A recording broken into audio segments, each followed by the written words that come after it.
그의 구원을 알게 하시며 그의 공의를 문 나라의 목전에서 명백히 나타내셨도다.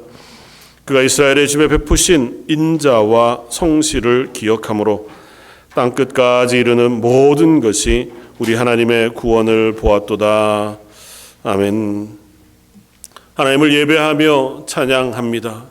하나님이 우리의 하나님이신 것이 참 좋습니다. 저희들의 삶은 지난 일주일만 돌아본다 할지라도 저희들이 가늠할 수 없는 일들 속에 때로는 혼란하고 때로는 연약하며 때로는 나태하고 또 때로는 범죄하였음을 고백합니다.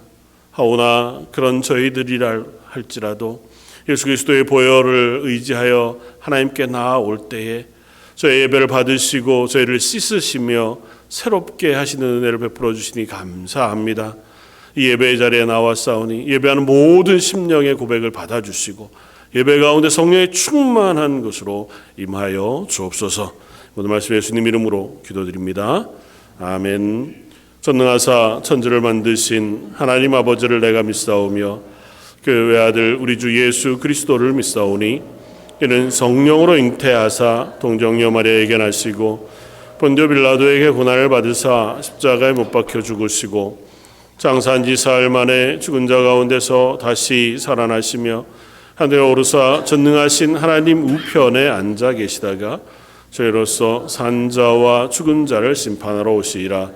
성령을 믿사오며 거룩한 공예와 성도가 서로 교통하는 것과 죄를 사하여 주시는 것과 몸이 다시 사는 것과 영원히 사는 것을 믿사옵나이다.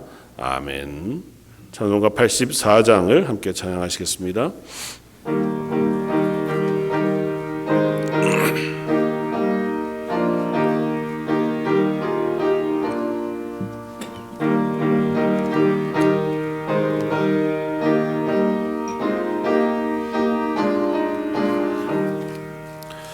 온 세상이 캄캄하여서 참 빛이 없었더니 그 빛나는 영광 나타나 온 세상 비치었네. 영광 영광의 주 영광 영광의 주 밝은 그 빛 내게 비추었네. 영광 영광의 주 영광 영광의 주 이 세상에 빛은 오직 주 예수님.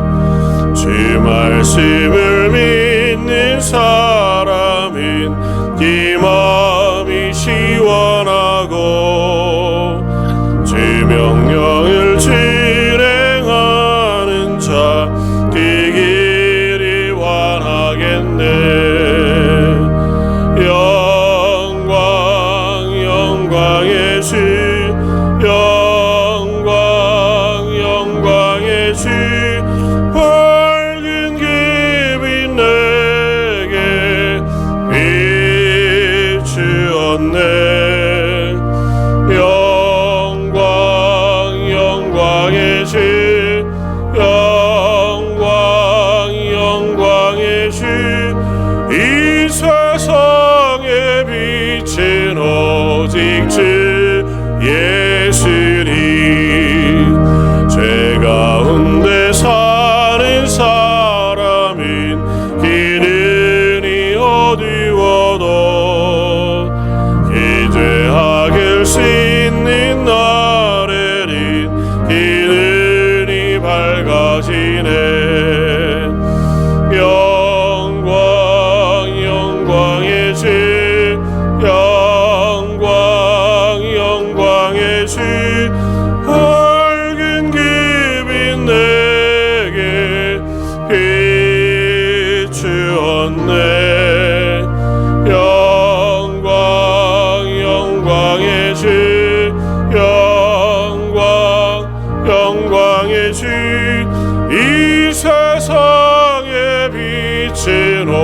오직 주 예수님.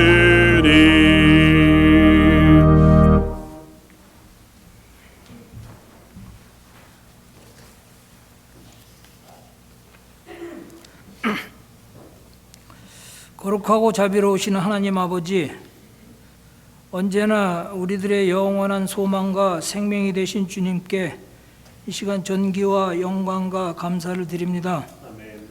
오늘도 우리 모두의 심령을 깨끗하게 하시어 성결케 하시옵소서. 이전에 하나님을 모르고 살아가는 우리들에게 성령님을 보내시어 하나님을 믿게 하신 그 은혜 또한 감사를 드립니다. 오직 예수 그리스도만이 우리들의 구원이시며 참 진리이심을 믿습니다. 이 시간 우리의 마음에 있는 불신앙의 뿌리들을 제거해 주시고 오직 말씀이 육신이 되어 이 땅에 오신 주님의 사랑만이 가득 찰 수 있는 우리 모두가 되도록 주님 인도하여 주시옵소서. 많은 소망과 기도의 제목들을 가지고 시작한 올해도 이제 며칠이 남지 않았습니다. 우리 모두가 지난 날들을 생각해 보면 우리 각자들에게 여러 가지 일들이 있었지만, 그러나 그 모든 일에 하나님의 때가 되어 좀 더 좋은 길로 인도하여 주시는 그 하나님의 섭리를 믿으며 열심히 주님의 십자가만 바라보며 살아온 주님의 자녀들을 축복하여 주시옵소서. 이제는 우리 마음의 성급함으로 인한 불순종을 하지 않게 하시고 또 모든 일에 인내하며 주님의 때를 기다릴 줄 아는 성숙한 신앙이 되도록 우리들을 지켜 주시옵소서. 사랑과 은혜가 많으신 하나님 아버지, 이제 곧 성탄절이 다가옵니다. 다시 한번 주님의 탄생의 의미를 우리 마음속에 깊이 새기며 이 추워지는 날씨에 추위에 떨고 있는 모든 사람들에게 따뜻한 겨울을 보낼 수 있도록 주님의 사랑을 전할 수 있는 우리 모두가 되게 하시옵소서. 하나님 아버지, 이 시간 특별히 육신의 연약함으로 힘들어하시는 성도들의 기도를 들어주시고 그들이 오직 주님의 십자가만을 바라보며 기도하며 간구할 때 그들에게 주님의 위로와 평강이 있게 하시옵소서. 하나님 아버지, 올 한 해도 세상의 모든 선교사님들과 또 그들의 선교지와 그들의 가정들을 큰 축복으로 임하여 주시옵소서. 언제나 믿음을 가지고 교회에 헌신 봉사하는 성도들을 기억하여 주시고 그들의 앞날이 하루하루 주님의 뜻 가운데 이루어지게 하시옵소서.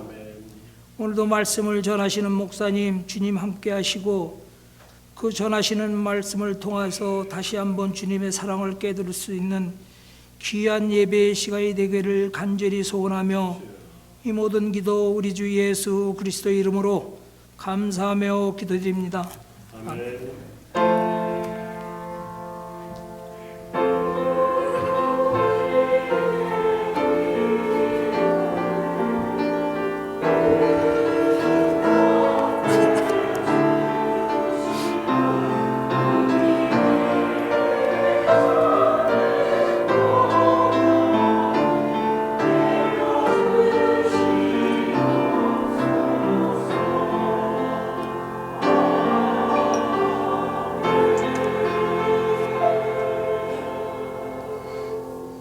찬송가 270장을 함께 찬양하시겠습니다.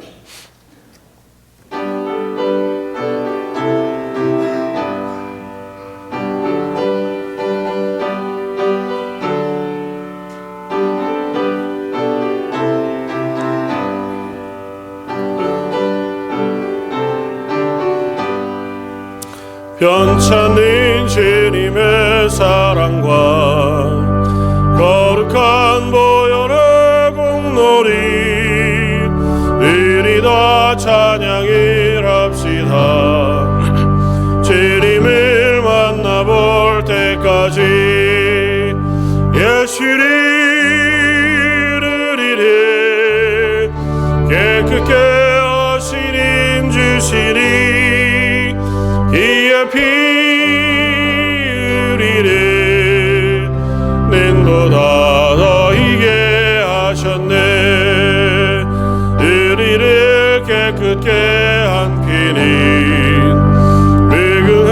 생명의 물일세 생명의 구원을 받은 자 하나님 찬양을 합시다. 예시를 우리를 깨끗게 하신 인주시니 이의 피 우리를 눈보다 더 이게 하셨네. 주님의 거룩한 보혈이 날마다 입으로 간증해 담대히 싸우며 나가세.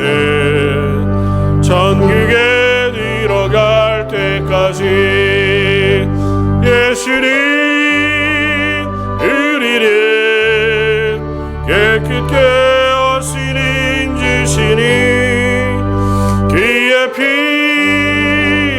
우리를 눈보다 더 이게 하셨네. 십자가 단단히 붙잡고 날마다 이기며 나가세. 머리에 멸류관 세고서 주 앞에 찬양할 때까지 예수님 우리를 깨끗게 하신 인주시니 그의 피 우리를 눈보다 더 이게 하셨네. 우리의 죄를 사하시고 우리의 삶을 주관하시며 시와 때를 따라서 돕는 은혜를 부으시는 하나님, 이 시간 하나님께 예배하며 나아갑니다. 특별히 예배할 때에 저희들의 삶의 모든 것이 하나님 손 안에 있는 줄 알아 허락하신 것의 일부를 예물로 드립니다. 주정원금으로 10의 1조로 또 감사 예물과 선교 예물을 주님께 드립니다. 하나님 앞에 드리는 것들이 하나님이 허락하신 것에 대한 감사임과 동시에 그 물질들이 쓰여지는 곳에서 하나님의 영광이 드러나고 하나님의 복음이 확장되며 복이 나뉘어지는 놀라운 일들을 보기를 원합니다. 특별히 저희 성도들의 삶이 이 땅 가운데 복이 되기를 원합니다. 주변에 나누어 주고 또 그들을 도우며 그들에게 예수 그리스도의 생명을 전하는 가정들이 되게 해 주시고 그 일들을 감당하기에 부족하지 않도록 건강과 물질과 은혜도 허락하여 주옵소서. 오늘 예배 가운데 나와 하나님을 찬양하는 온 성도들과 특별히 찬양대와 찬양팀이 수고하여 하나님을 향하여 올려드리는 찬양을 받아주시고 그 찬양의 곡조 가운데 거하신 하나님께서 우리들의 삶 가운데 더 크고 놀라운 은혜와 기쁨으로 동행하여 주옵소서. 드려지는 모든 예배와 수고하는 모든 섬김을 받아주시길 원하오며 오늘 말씀 예수님 이름으로 기도드립니다. 아멘.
오늘 함께 나눌 말씀은 구약성경 예레미야서 7장 16절로 20절까지의 말씀입니다.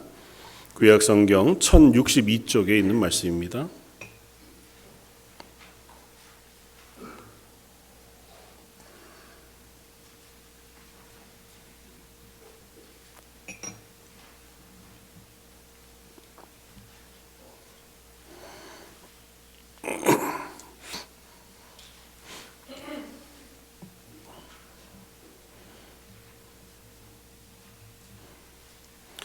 예레미야서 7장 16절로 20절까지 우리 찾으셨으면 한 목소리 같이 한번 봉독하겠습니다.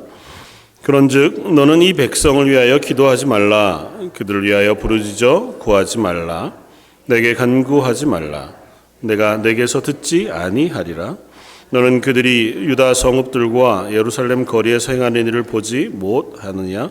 자식들은 나무를 줍고 아버지들은 불을 피우며 부녀들은 가루를 반죽하여 하늘의 여왕을 위하여 과자를 만들며 그들이 또 다른 신들에게 전제를 부음으로 나의 노를 일으키느니라. 여호와의 말씀이니라. 그들이 나를 경노하게 함이냐. 자기 얼굴의 부끄러움을 자취함이 아니냐. 그러므로 주 여호와께서 이와 같이 말씀하시니라. 보라, 나의 진노와 분노를 이것과 사람과 짐승과 들나무와 땅의 소산에 부으리니 불같이 사라지고 꺼지지 아니하리라 하시니라. 런던은 확실히 눈이 많은 것 같기는 합니다.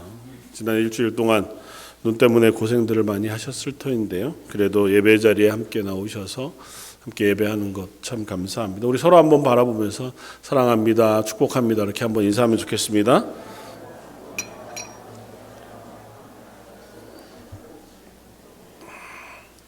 다들 눈 치우시느라고 건강 조심하시고 또 허리도 다치지 마시고 좀 적게 눈이 오면 좋을 것 같기는 합니다만은 그래도 겨울 지나시는 동안 건강 잘 챙기시면서 또 기도의 자리에 설 수 있었으면 좋겠다 생각이 듭니다.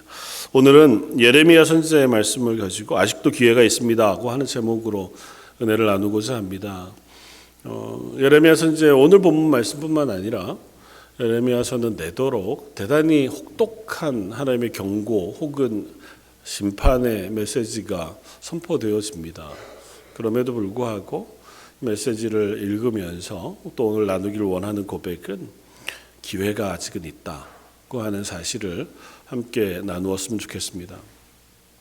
기회와 관련되어진 꽤 유명한 조각 부조가 하나 있는데요. 카이로스라는 이름을 가진 토리노 이탈리아 토리노 박물관에 있는 부조고요. 그리스 로마 신화에 나오는 기회의 신으로 알려져 있는 카이로스라는 이름을 가진 신인데요. 모양이 되게 독특합니다.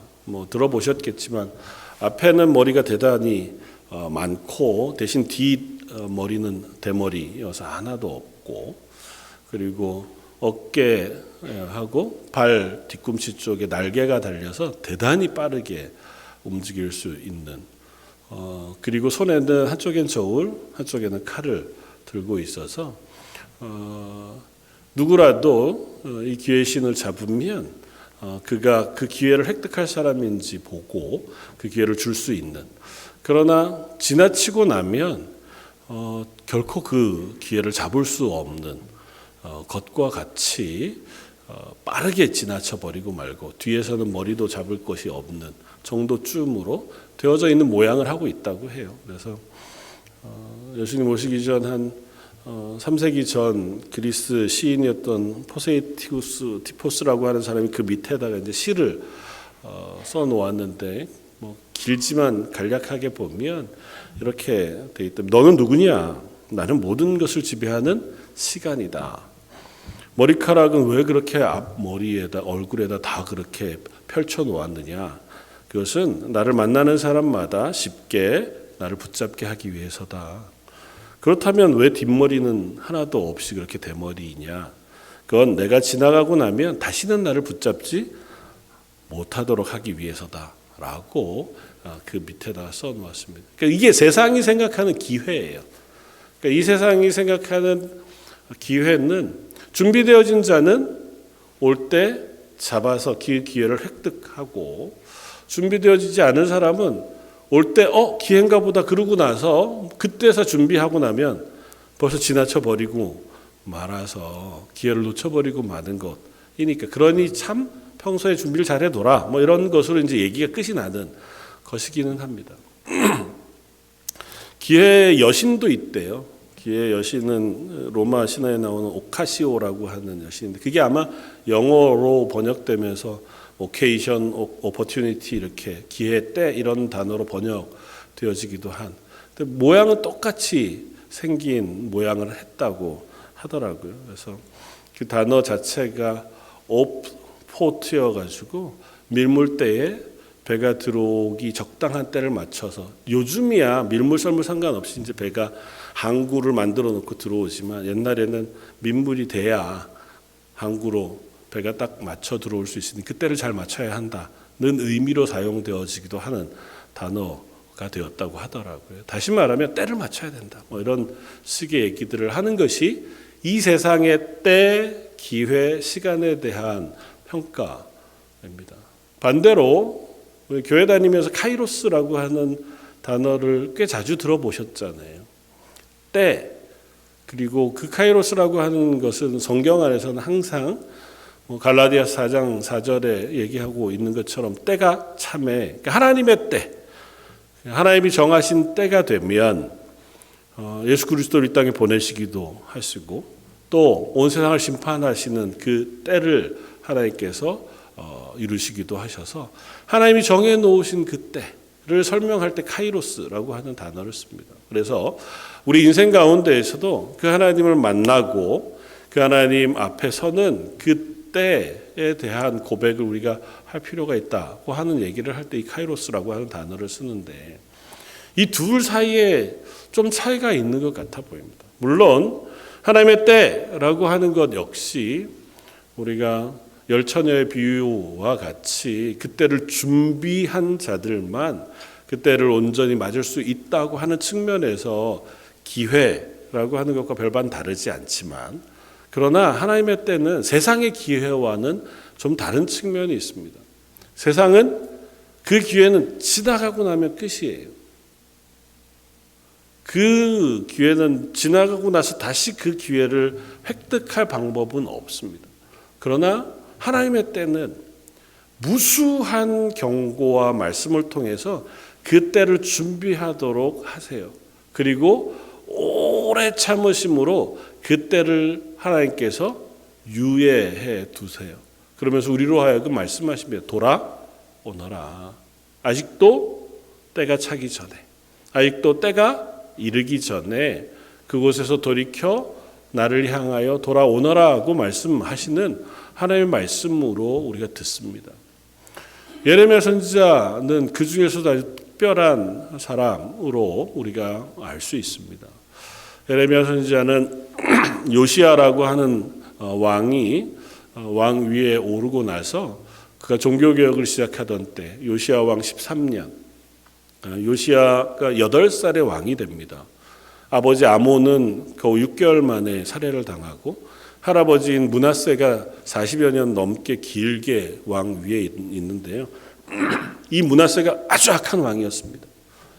므낫세는 하나님의 선지자들 다 죽이고 성전을 회파하고 우상을 섬기고, 그야말로 이스라엘 남쪽 유다를 하나님에게서 가장 멀리 보낸 왕이 므낫세였습니다. 하나님께서 그 므낫세 때로 인해서 이스라엘 멸망시키기로 작정하셨다고 선언하실 만큼, 그리고 나서 뒤를 이어서 요시야가 8살의 왕 위에 오르고, 그가 어린 나이였기 때문에 나이가 좀 찰 때까지 그가 별다른 일을 하지 않지만, 그가 나이가 찬 이후에 하나님 앞에서 성전을 수축하고 종교 개혁을 해서 하나님 앞으로 되돌아 가려고 하는 시도들을 합니다. 그때에 하나님께서 불러서 그 일을 돕도록 하신 선지자가 예레미야입니다. 문제는 오늘 7장의 이 말씀은 그 예레미야가 요시아와 함께 개혁 활동을 하고 난 이후에 느닷없이 이 요시아라고 하는 왕이 죽습니다. 남의 전쟁에 괜히 쫓아갔다가 애굽의 느고라고 하는 느고 2세라고 하는 왕에 의해서 죽임을 당하고 그 애굽 왕이 이스라엘 왕을 세워요. 그 사람이 여호야김인데요. 그 왕 초기에 7장 말씀이 시작되었습니다. 하나님의 세우신 왕, 어떻게 보면 이스라엘로서 마지막 소망과 같은 왕이었던 요시아가 알 수 없는 하나님 도대체 이게 뭡니까?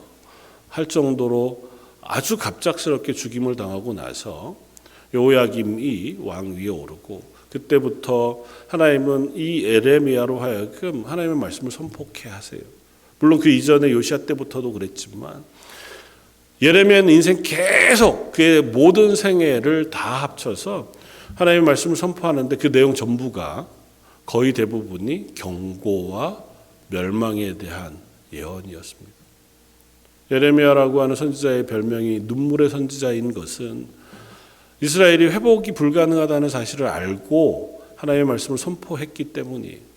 심지어 그 자신도 그가 원치 않는 상태에서 애굽으로 끌려가서 그곳에서 죽임을 당하게 되어질 만큼 심지어는 그의 말년에는 마지막에는 우리가 바벨론에 항복하고 바벨론의 포로가 되어져야 한다. 그게 하나님의 말씀이다. 이제 포기해라. 이스라엘은 이제 하나님 앞에서 완전히 멸망했다. 항복하고 바벨론의 포로 되어져 가는 것이 하나님의 뜻이다. 하나님 그곳에서 70년 후에 우리를 다시 회복시키실 것이다. 그러니까 이 말씀을 어느 누구도 좋아하지 않습니다. 예레미야가 전하는 말씀은 하나같이 듣기 싫은 말씀밖에 없었던 거예요. 그럼에도 불구하고 이 예레미야는 그 말씀을 선포할 수밖에 없었습니다. 오늘 함께 고백하고 싶은 것은 하나님은 이와 같은 경고를 끊임없이 실패하는 이스라엘 또 실패하는 우리들에게 하고 계시다 하는 것입니다. 어떻게 보면 예레미야를 통해서 주시는 말씀은 한 번 하시면 될 만한 것일지 몰라요. 야, 니들 그렇게 하면 멸망할 거야. 거기서 돌이켜라. 고 하시면 될 만한 거죠. 오늘 본문 16절을 이렇게 했습니다. 그런즉 너는 이 백성을 위하여 뭐 하지 말라고요? 기도하지 말아라. 간구하지도 말고 부르짖지도 말아라. 왜냐고요? 내가 내게서 듣지 아니할 것이다. 이제는 이스라엘 위해서 너 애써 기도하지 마.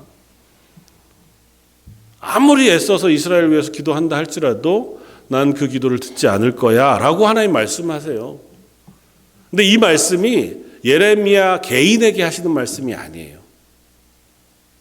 만약에 예레미야가 너무 애써 수고해요. 이 정말 회복되지 않을 것 같은 이 나라를 위해서 혼자 골방에 앉아서 막 수고하여 눈물 뿌려 기도하면 네 됐다.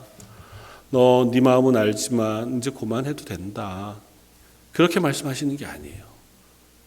예레미야가 하나님의 말씀을 계속해서 선포합니다.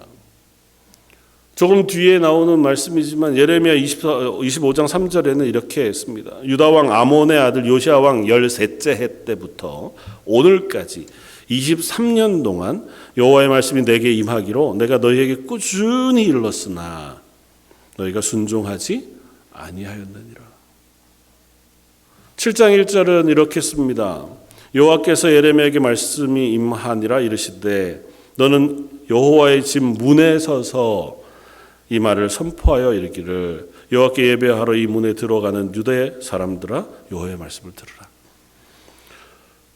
예레미야로 하여금 이 여호야김 왕 때부터 계속해서 23년이라고 되어 있는 그때가 중간쯤이에요. 그의 인생 계속토록 매일 아침마다 성전 앞에 가서 예루살렘 성전을 향해서 오는 이들에게 말씀을 선포하라고 말씀하세요. 그런데 그 말씀이 뭐냐?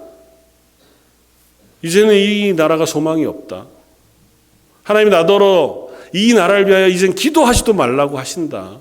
아무리 기도해도 하나님이 이제는 그 기도를 들어주시지도 않겠다고 경고하신다. 그 하는 말씀을 선포케 하시는 거예요. 한 번이 아니고 몇 년 동안이요? 23년 동안. 23년 동안도 아니고 그 뒤로도 계속해서. 하나님의 말씀이 예레미야에게 계속 임해요. 계속. 끊임없이 전합니다. 무슨 말이요? 야, 니네 멸망할 거야. 하나님께로 돌아오지 않으면 멸망할 거야. 그 다음에는 야, 이제는 더 이상은 이 멸망을 되돌릴 방법이 없어. 이 나라는 이제 끝이 났어. 이제는 더 이상은 하나님 이 나라를 긍휼히 여기지 않는다고 말씀하세요. 그러나 중간중간에 소망을 가진 메시지도 선포케 하세요. 예레미야가 아나돗의 땅을 사잖아요. 그리고 그 땅의 문서에 서명을 합니다. 자기 땅이 되지 않아요. 70년 바벨론에 포로되어져 갔다가 돌아와야 내 땅이 되는데 예레미야 이미 나이가 많거든요. 예레미야가 땅을 사는 행위는 하나님의 약속은 분명하다는 거예요. 회복시키실 거다. 언제요? 한 70년 후에, 80년 후에. 듣는 사람들의 입장은 어떨까요? 그런 말씀을 이렇게 하십니까? 그리고 어떻게 23년 동안 매일 외치는데 변화가 없어요. 왜요? 멸망이 안 일어나거든요. 근근히 그래도 이 나라가 유지가 돼요. 시드기야 왕 때까지 예레미야가 이스라엘 백성을 향하여 선포하는데 나라가 막 저 밑바닥으로 내려갔다가 아수르가 무너지고 메데파사 바벨론이 생겨나는 그 시간 동안에 어느 날은 조금 이스라엘이 자기 힘을 갖는 것 같기도 해요. 그래서 우리 독립선언도 하고 그리고 우리가 좀 부강해지는 것 같기도 해요. 그러다가 또 침략을 당하기도 하고. 좀 다르게 얘기하면 아무리 경고해도 별다른 일이 일어나지 않군요예요. 경고는 하셨는데 그냥 지나가다 보니 그냥 우리가 사는 건 크게 변하지 않습니다. 그 경고가 별로 안 들린 거예요. 생각해 보세요. 경고라는 건 어떤 겁니까? 지난 일주일 동안 런던의 기후 재난 경보, 날씨 경보가 몇 번 울렸잖아요. 오늘 저녁 7시부터 내일 새벽 7시까지 밤새 눈이 한 40cm 오겠습니다. 그럼 우리는 어떻게 합니까? 40cm나 올까? 지금 날씨가 괜찮은데? 그래도 어떻게 해요? 조심하죠. 온다니까. 만약에 우리가 토론토를 가야 해요. 근데 이 도로가 마비될 가능성이 있다고 경보가 떴어요. 이 런던부터 우드스탁까지는 지금부터 시간당 10cm가 넘는 눈이 막 쏟아져서 가는 동안 그 길이 막힐 가능성이 있다고 경보가 뜨면 어떻게 할까요? 그래도 괜찮을 거야 그러고 갑니까? 아니면 굳이 내일 가지, 치워진 다음에 가지, 그렇게 합니까? 경고는 그런 의미예요. 지금 일어나지 않지만 그럴 거라고 경고하면 우리가 그걸 귀담아 듣습니다. 지금 저 나라에 전쟁이 일어날 것 같아.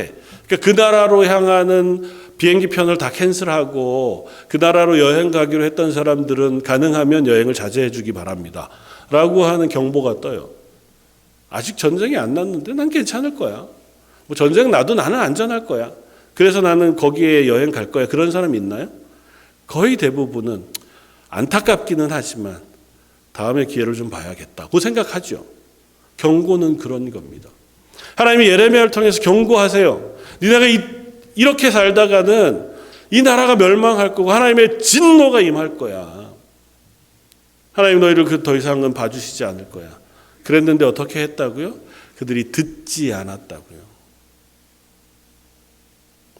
앞에 예레미야 6장 16절 이하에는 이렇게 씁니다. 여호와께서 이와 같이 말씀하시되 너희는 길에 서서 보며 옛적 길 곧 선한 길이 어디인지 알아보고 그리로 가라. 너의 심령이 평강을 얻으리라 하나 그들의 대답이 우리는 그리로 가지 않겠노라 하였도다.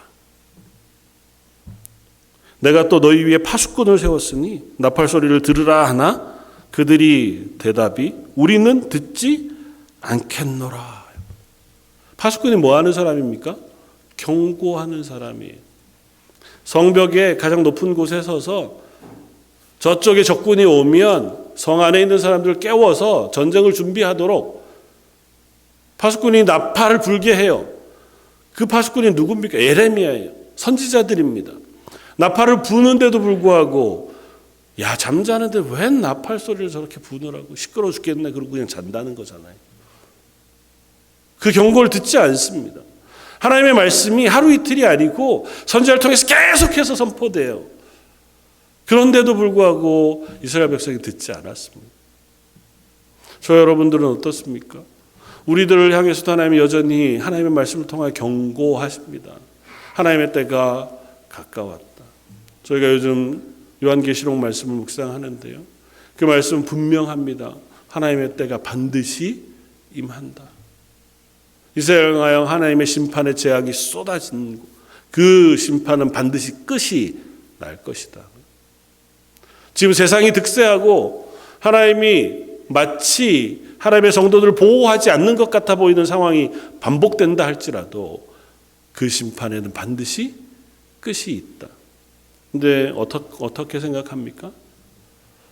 요한계시록 말씀은 AD 100년 정도쯤에 쓰였어요.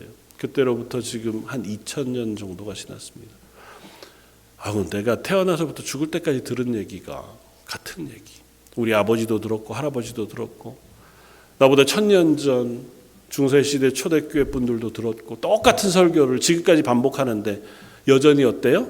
세상은 그때나 지금이나 비슷해요. 그때도 말세지 말. 곧 예수님이 오시겠다. 지금도 예수님이 오늘 당장 오시지 않는 게 이상할 정도인 시대를 우리가 살아가는데 그게 하루, 1년, 10년, 100년, 1000년이 반복되니까 이제는 어떻게 해요? 익숙합니다. 경고가 경고로 들리지 않아요. 저놈의 나팔은 매번 저렇게 부냐. 저 얘기는 왜 하루 이틀도 아니고 반복해서 저렇게 하냐. 그리고 나는 괜찮은 거죠. 어제도 괜찮았고 오늘도 괜찮으니 내일도 괜찮을 거예요. 작년에도 괜찮았고 올해도 괜찮았으니 내년에도 괜찮을 거라고 생각한다고. 그런데도 하나님 왜 이 경고를 또 하시냐고요. 돌아오라는 겁니다. 오늘 우리가 꼭 기억해야 할 것은 하나님은 이렇게 강한 어조로 우리로 하여금 돌아오라고 말씀하신다는 겁니다. 하나님이 이렇게 말씀하시는데도 왜 반복해서 이와 같은 말씀을 하시냐고요? 그건 이스라엘 백성이 그 하나님을 몰랐기 때문이 아니에요. 그들이 하나님의 말씀을 듣기는 들었으나 겉으로는 하나님의 백성이었으나 그들의 삶이 하나님의 백성이 아니었기 때문입니다. 7장 4절 이하에 이렇게 씁니다. 너희는 이것이 여호와의 성전이라 하는 거짓말을 믿지 말아라. 성전 앞에 서서 성전에 들어오는 이스라엘 사람들에게 얘기해요. 왜 그렇게 얘기합니까? 너희가 만일 길과 행위를 참으로 바르게 하여 이웃들 사이에 정의를 행하며 이방인과 고아와 과부를 압제하지 아니하며 무죄한 자의 피를 이곳에 흘리지 아니하며 다른 신들 뒤를 따라 화를 자초하지 아니하면 내가 너희를 이곳에 살게 하리니 곧 너희 조상에게 영원 무궁토록 준 땅이니라. 그런데 너희들의 삶은 어떻다고요? 9절이야. 너희가 도둑질하며 살인하며 간음하며 거짓 맹세하며 바알에게 분향하며 너희가 알지 못하는 다른 신들을 따르며 그러면서도 내 이름으로 일컫는 바 이 집에 들어와서 내 앞에 서서 말하기를 우리가 구원을 얻었나이다 하느냐.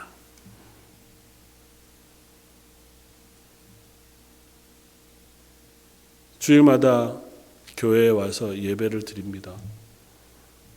나는 예수님을 믿으니 구원받았어. 하나님 나에게 은혜 주실 거야.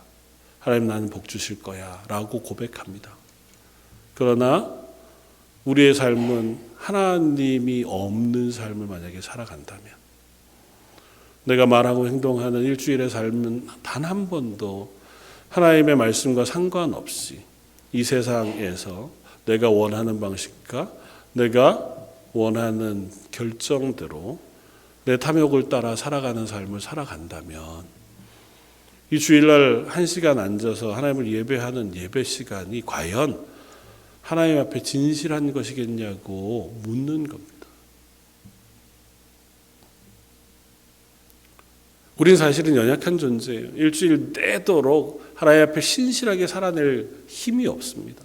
그러나 구분은 할 수 있습니다. 그 하나님이 살아계시다고, 이 예배를 받으시는 하나님이 우리의 예배를 받으시는 것과 동시에 우리의 삶의 주인이시다라고 하는 사실을 우리가 인정하는지는 우리 스스로가 알 수 있어요. 물론 나를 속일 수도 있는지 모르죠. 그러나 하나님은 아십니다. 하나님 우리의 마음을 아세요. 하나님 우리가 어떻게 할 것인지 우리의 생각을 아신다고 말씀하세요.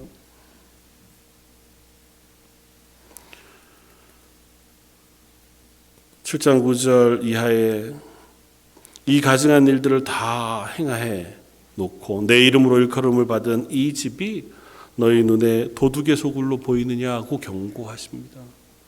실컷 니네 마음대로 살고 여기 와서도 똑같이 그 마음을 가지고 있으면서 나는 하나님을 예배합니다. 하나님은 나를 사랑하시는 분이십니다. 나를 구원하시는 분입니다. 라고 얘기하는 건 여기서 거짓말하는 것과 조금도 다르지 않다.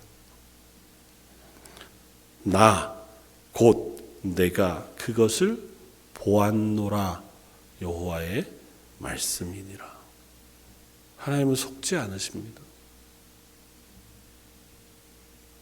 하나님은 우리의 모든 것을 아시는 분이세요.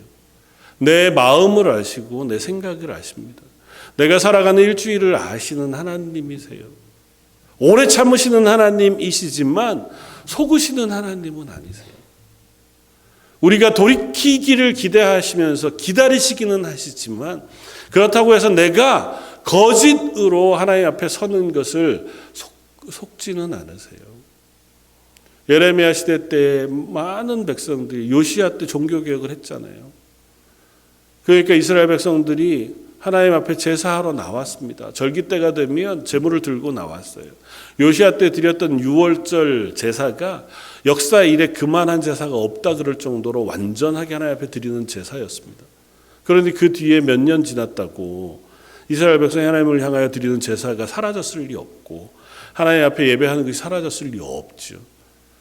어쩌면 요시야 때도 똑같았는지 모릅니다. 종교개혁을 하는 것 같아 보였는지 모르지만 정작 백성들은 그 예배는 드리지만 삶에서는 하나님 없는 삶을 살았다고요. 오늘 본문이 그 얘기를 합니다. 너는 그들이 유다 성읍들과 예루살렘 거리에서 행하는 일을 보지 못하느냐? 어떤 일을 한다고요?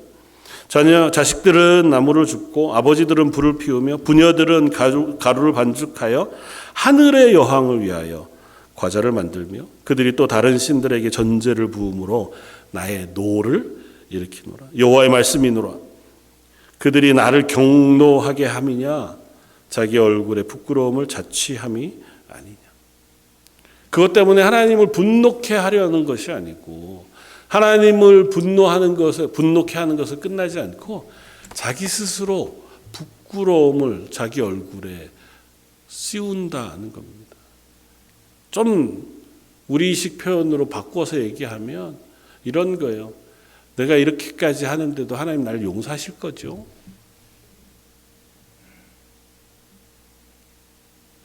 내가 이렇게 나쁜 일을 해도 하나님 사랑하시는 분이시잖아요. 하나님 괜찮으시죠?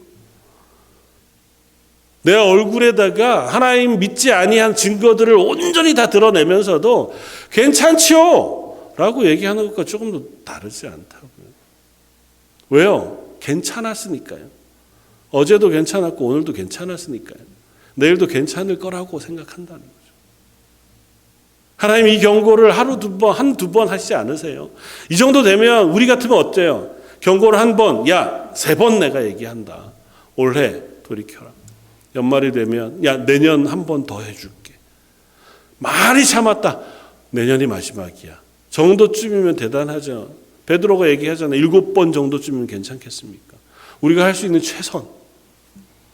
그런데 하나님 어떻게 하셨다고요? 23년이 넘게. 이전에도 마찬가지니 지금으로 따지면 우리에게는 2000년이 넘게 하나님 참아주신, 아이고 그러면 뭐 기왕 참는 김에 하나님 조금만 더 참으시면 안 되겠습니까? 제가 한 5년만 더, 그리고 제가 열심히 하나님 말씀에 순종하는 사람 되면 안 될까요?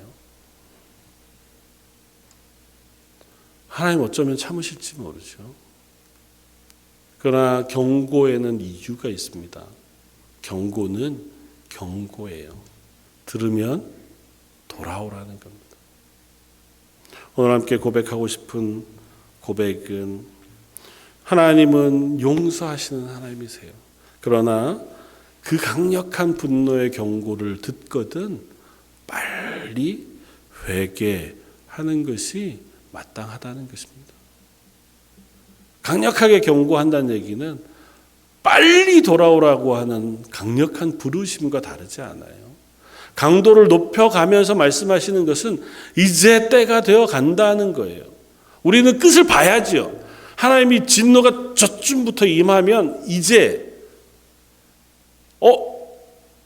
저기 미국서부터 하나님의 심판이 일어날 것 같으면, 그러면 오늘 이제 우리가 정신을 차릴 것 같은, 아니요, 그거 말고 하나님의 말씀이 임하면 말씀을 듣는 날, 그때 우리가 돌이켜 회개하라고 말씀하시는 겁니다. 아직은 기회가 있습니다. 아직 우리가 이 땅을 살고 있고, 아직은 우리가 하나님의 말씀을 들을 수 있고, 하나님의 진노가 아직은 이 땅을 향하여 완전히 쏟아부어지지 않고 있는 이때에 우리는 돌이킬 기회가 있습니다. 요한계시록에 7인을 떼시고 7 나팔을 불고 7 대접을 쏟으시는 하나님의 재앙이 왜 7으로 3번이나 반복되어 거의 같은 재앙이 쏟아집니까? 강도가 더해져요. 일부가 3분의 1이 전부가 하나님의 심판 앞에 놓여지기 전에 어떻게 하라고요? 돌아오라고요.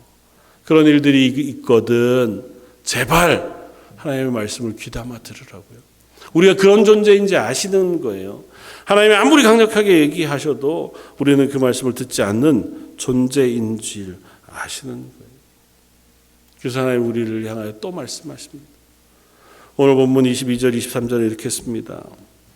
사실은 내가 너희 조상들을 애굽 땅에서 인도하여 낸 날에 번제나 희생에 대하여 말하지 아니하며 명령하지 아니하고, 오직 내가 이것을 그들에게 명령하여 이르기를 너희는 내 목소리를 들으라. 그리하면 나는 너희 하나님이 되겠고 너희는 내 백성이 되리라.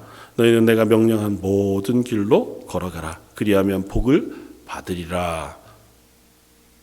하나님은 니네 와서 예배드리는 것 중요하죠.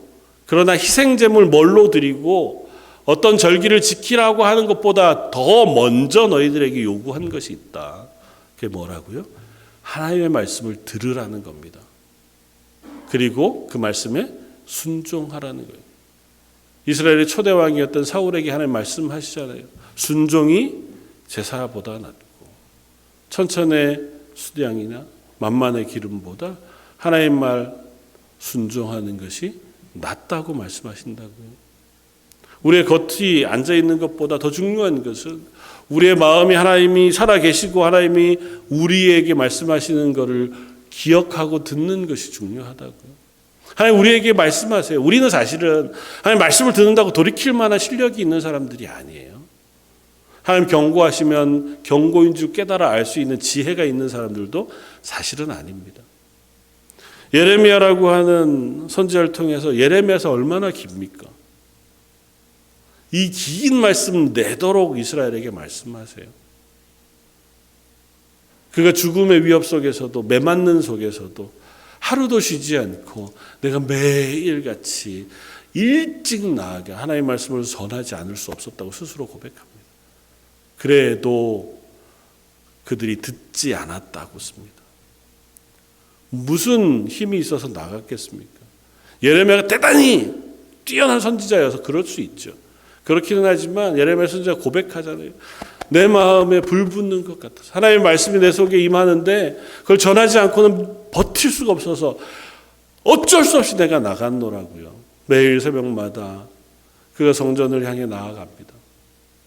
하루 이틀이 아니고 20년 30년을 계속 나아가서 똑같은 말씀을 선포하면 선포하는 예레미야인들 쉬웠겠습니까? 듣는 사람인들 그게 좋았겠습니까?